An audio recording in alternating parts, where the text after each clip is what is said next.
Hello again, welcome back. I'm William Stewart, co-founder of Teleos. We're going through the book of Ephesians.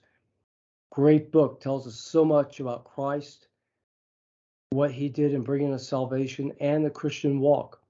We're in chapter 3 where Paul's discussing his ministry, and he's doing this in the context of building, in a sense, a history of the church from salvation in chapter 1.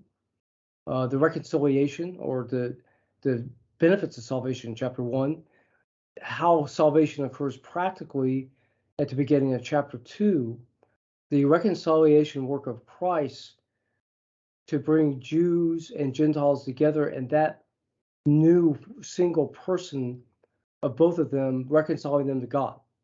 Then he talks about the structure, the spiritual structure of the church at the end of chapter 2.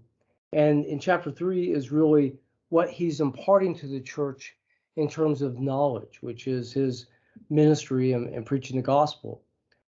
So we've learned that he is there to fill up what was lacking in the gospels in terms of knowledge about how Christians should live, which we read in the apostolic epistles, Romans to Revelation 3. And then he talks about that he is made a minister to the Gentiles by God's grace, and that he's the least of all Christians because he persecuted the Church of God, which is the implication here, and caused many Christians to suffer. And God only saved him through his power, through much grace, to be a minister.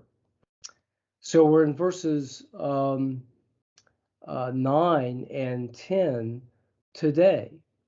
So it says, and to make all see what is the fellowship of the mystery, which from the beginning of the world hath been hid in God, who created all things by Jesus Christ. Verse 10, to the intent that now the principalities and powers in heavenly places might be known